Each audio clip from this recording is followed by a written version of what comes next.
भक्तजनों को 9 अगस्त का सुप्रभात का बहुत बहुत आशीर्वाद। हम सभी लोग क्रीम क्लास पढ़ रहे हैं और उस क्रीम क्लास में महापुरुषों का वर्णन चल रहा है, जिसमें 169 महापुरुष हैं। हमने तीर्थंकर भगवान के बारे में पढ़ा, चक्रवर्ती के बारे में पढ़ा, नारायण, प्रतिनारायण, रुद्र, बलभद्र, इन सब के बारे में पढ़ा। और आज पढ़ रहे हैं कामदेव के बारे में। किसके बारे में? कामदेव। इनके अतिरिक्त महापुरुषों की श्रेणी में कामदेव का भी उल्लेख मिलता है। जितना अपन ने पढ़ा उसमें कामदेव का भी उल्लेख मिलता है। अपन ने नाटक, धारावाहिक, टीवी सीरियलों में कामदेव के बारे में सुना है, देखा है। उससे लाख गुना अच्छा कैरेक्टर इनका होता है ना। प्रत्येक कालचक्र में 24 कामदेव होते हैं। कितने?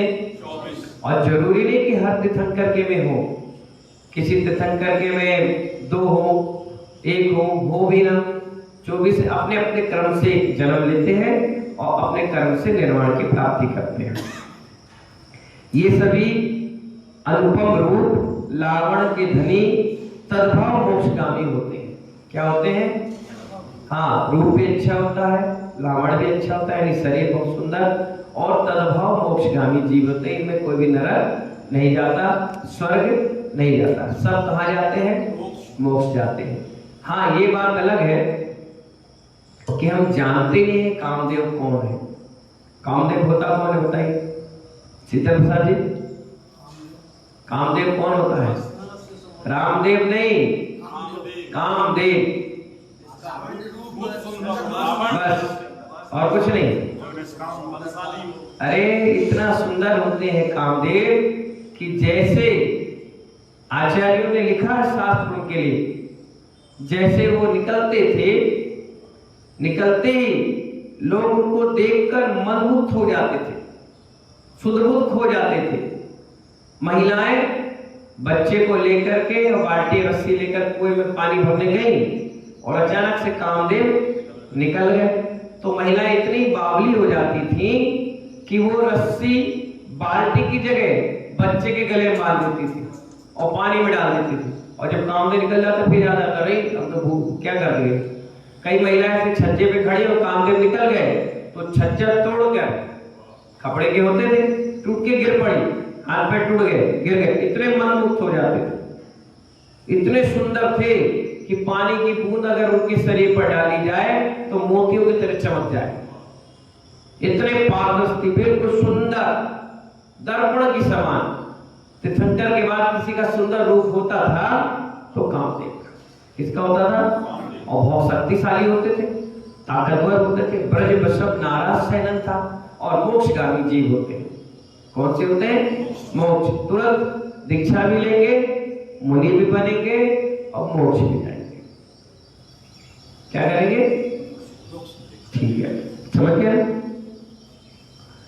त्रिलोकप्रणति आदि ग्रंथों में 24 कामदेव का निर्देश मात्र है। इसके बारे में ज्यादा जानकारियां और नहीं है। इनके नाम आदि को लेख नहीं मिलते। पौराणिक कथाओं पर 24 कामदेवों के नाम पर इस प्रकार संग्रहित किए गए हैं। हालांकि नाम इनके मिलते नहीं है, फिर भी संग्रह किया गया है, ऐसा आचार्य भगवान कह रहे हैं। इसलिए अपन नहीं कह सकते कि यही है, क्योंकि संग्रहित किया गया है। पहला है थे कामदेव कौन? बाहुबली। क्या थे? हाँ, बहुत सुंदर भी थे, बलवान भी थे, तपस्वी भी थे। आप देखिए गोमटेश्वर बाहुबली की प्रतिमा कितनी मनोहर सुंदर अपने आप में, नाक, मुंह, नक्शा, शरीर कितना गजब का है। हम 2 बार गोमटेश्वर बाहुबली दर्शन करके आ गए, 2 बार, बहुत अच्छा लगा। और हो सकता है इस बार मस्ताभिषेक में भी पहुंचने का प्रयास रहेगा, जल्दी पहुंचे महोत्सव में। तो कहने का मतलब ये है कि बाहुबली पहले कामदेव थे और अंतिम थे जम्बू स्वामी, जो मथुरा से मोक्ष गए। कहां से गए? मथुरा 84 की जगह है। उनका भी मस्ताभिषेक हम ही ने करवाया था अभी बीच में, 4 साल में एक बार होता है, 29 फरवरी को। तो पहले कौन थे? बाहुबली। अंतिम जम्बू स्वामी। एक ही जैन व्यक्ति हुआ जिसने दीक्षा लेकर मोक्ष प्राप्त किया, एक ही। बाकी सब क्षत्रिय थे, ठाकुर थे। वैश्य समाज में जो बनिया समाज है, जैन समाज है, उनमें एक ही व्यक्ति ने दीक्षा ली और मोक्ष गया। वो कौन थे?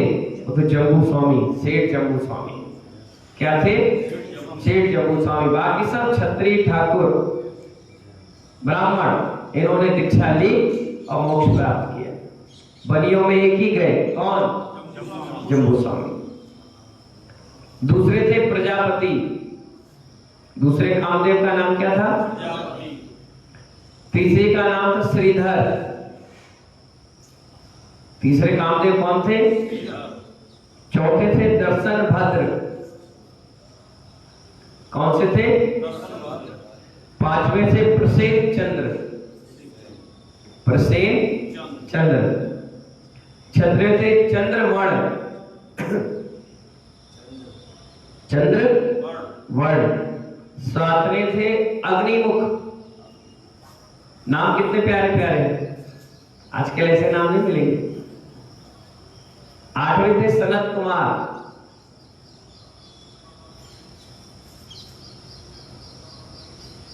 नौवें थे वत्स राज।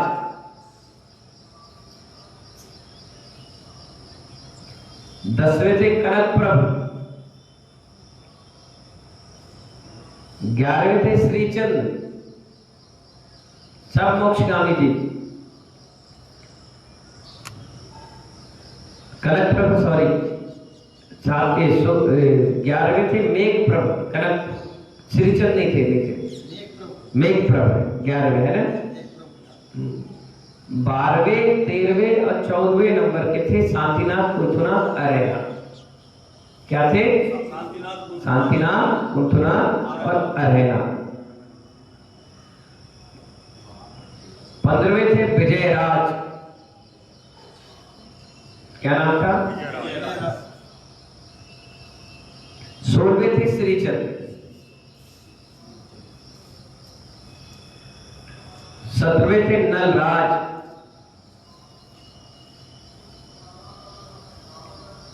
18वें नंबर के थे हनुमान जी, हनुमंत। क्या थे? 19वें थे बलिराज।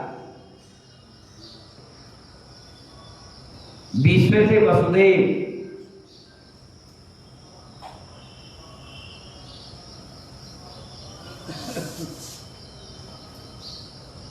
21वें थे प्रद्युमन।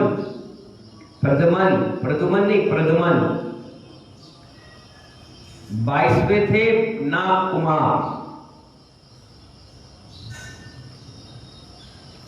23वें थे जीवनधर।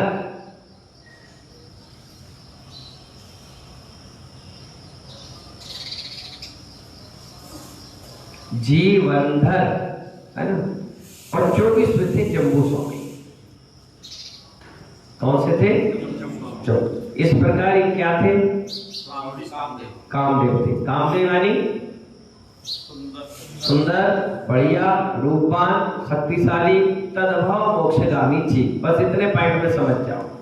इतनी लंबी चौड़ी गाथा सुनाने से अच्छा है सुंदर, अच्छे, रूपवान, वज्रप्रसाद, नारायण, शक्तिशाली और मोक्षगामी जी। कौन होते हैं वो? कामदेव। कितने होते हैं? अंतिम कौन से थे? पहले, बहुत बढ़िया, 18वें नंबर के। ये याद रखिए कि नॉर्मल गिनती में आ जाते हैं, ठीक है। इसके बाद 169 महापुरुष को गिनती बता दी। इस प्रत्येक काल चक्र में जब 1 से लेकर 6 काल चलेंगे तो चौथे काल में 169 महापुरुष जन्म लेते हैं। तो 14 कुलकर हो गए। कितने कुलकर? 24 तीर्थंकर, जोड़ते जाइए। 24 और 14 कितने हो गए? 38। उनके माता पिता 24, कितने हुए? 62। 12 चक्रवर्ती, 74। 9 वसुदेव, 9 प्रतिवसुदेव, 9 बलभद्र, 9 नारद, 9 11 रुद्र, 24 कामदेव। इस प्रकार कितने हुए? और 24 उनके माता और पिता दो हुए ना, 48 हुए, 169 हो गए टोटल। कितने हो गए? इनमें कुलकरों के अतिरिक्त से सभी चौथे काल में जन्म लेते हैं, यानी कुलकर 14 छोड़ दो, वो तीसरे काल में जन्म लेते हैं, और बाकी सब टोटल चौथे काल में जन्म लेते हैं। जबकि कुलकरों की उत्पत्ति और सपड़े काल के सुषमा के अंत में तथा उत्सर्वी काल के 1000 वर्ष में होती है। ये सभी महापुरुष कहलाते हैं। सभी महापुरुष निकट भाव होते हैं। इनमें कुछ उसी भाव से और कुछ अगले भावों से मोक्ष जाते हैं। जैसे रुद्र है, नारद है, नारायण प्रति नारायण है, ये उस भाव से मोक्ष नहीं जाते, ये अगले कुछ भावों में मोक्ष चले जाते हैं, पर जाते जरूर है, क्योंकि इनका विशेष इसलिए पुण्य है कि उन्होंने इतनी भक्ति आगाढ़ किया है, पद मिला। अब ये बात अलग है कि उनका सिद्धांत और नियोग है कि वो नरक जाते हैं, बाकी शेष लोग मोक्ष ही जाते हैं। कहाँ जाते हैं? इसके अतिरिक्त भी बहुत सारे लोग हैं जो मोक्ष जाते हैं, जैसे अनुभव केवली, मूक केवली, उपसर्ग केवली। हर तीर्थंकर के काल में 10-10 उपसर्ग केवली होते हैं। कितने? जैसे गजकुमार, कौन से? सुकुमार, सुकौशल, है ना? ऐसे हुए ना, अपन देखते हैं चित्रावली मंदिरों में, तो इन मुनि महाराज की फोटो वगैरह लगती, उपसर्ग करा इन्होंने, हुआ इन पर, और ये जीत गए और मोक्ष गए। तो कई ऐसे मुनि महाराज हैं जो हर तीर्थंकर के काल में 10-10 होते हैं। कुल मिला के 240 उपसर्ग केवली भी होते हैं। मुख केवली होते हैं, बोलते ही बिल्कुल मौन, केवल ज्ञान हो गया, मौन रहते हैं और मौन ही मोक्ष चले जाते हैं। अनुवाद केवली होते हैं, क्रम बाई क्रम। शुद्ध केवली भी होते हैं, जिनके शुद्ध का ज्ञान होता है। अंतिम शुद्ध केवली थे भद्रबाहु स्वामी महाराज। कौन थे? जो सम्राट चंद्रगुप्त के क्या थे? गुरुजी थे। एक ही सम्राट हुआ जैन, एक तो बनिया बता दिया आपको, और एक ही जैन हुआ सम्राट जो जैन था, चंद्रगुप्त मौर्य, जिसका इतिहास आज भी म्यूजियम में रखा हुआ है। अशोक सम्राट जो थे वो सब जैन कुल की परंपरा के थे। बाद में उन्होंने बौद्ध धर्म अपनाकर बौद्ध का प्रचार किया। अगर वो जैन ही होते तो पूरे विश्व में आज बौद्ध धर्म की जगह जैन धर्म होता। उन्होंने प्रायश्चित मांगा मुनिराज से कि हमसे गलती हो गई, प्रायश्चित दे दो, उन्हें भगा दिया। तो बस वो रूठ गए तो उन्होंने अपना चालू कर लिया। अब इस समय के राजा थे, तो राजा जो करेगा तो होगा। आज मोदी जी जैसे जो भी अनाउंसमेंट कर दे, वो सारी सांसद विधायक सबको मानना पड़ता है, सारे राज्यों के मुख्यमंत्री को मानना पड़ता है। ऐसे ही उस समय के राजा थे वो, और संपूर्ण उनके हाथ में थी चीजें, तो सब काम करते थे। इसलिए तो उत्तर भारत में सारी चीज परिवर्तन हुई, दक्षिण में आज भी प्राचीनता बरकरार है। आज भी वहां के मंदिरों को देखो, जो कन्वर्ट भी हो गए, उन मंदिरों को भी देखो तो वहां जैनत्व के निशान आज भी मिलते हैं।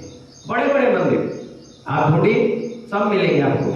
आप जाओ दक्षिण में कभी देख करके आओ सारे।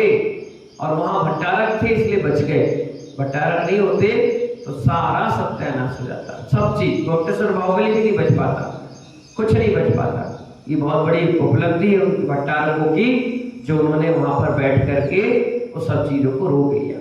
आपने सोनागिरी में भट्टारक कोठी, आपके ग्वालियर में, आपके लाल मंदिर में थी, आपके आगरा में थी, आपके बरासों में थी, आपके बिरगमा में थी, कई जगह भट्टारक आज भी है, और वो रक्षा क्षेत्रों की करते। तंत्र मंत्र बाल ब्रह्मचारी सब कुछ मजबूती के साथ रहते थे, है ना।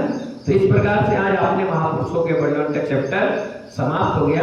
कल से अपन पढ़ेंगे कर्णन योग के विषय में, 3 लोग के नक्शे के बारे में, यानी स्वर्ग के बारे में। अभी मध्यलोक की चर्चा थी, अब अपन स्वर्ग की चर्चा करेंगे। कहाँ स्वर्ग है, कितनी उनकी आयु होती है, क्या उनका शरीर होता है, कितनी देविकाएं होती हैं, कैसा जन्म होता है, क्या वो खाते हैं, कैसे वो पहनते हैं, कहाँ रहते हैं, क्या करते हैं और क्या सोचते हैं। ठीक है ना। कल से कहेगा कर्णा योग का विषय चलेगा, और उसमें चलेगा क्या, स्वर्ग का पटल। ठीक है ना? ऐसी मंगल भावना सर। जय बोले महावीर भगवान की।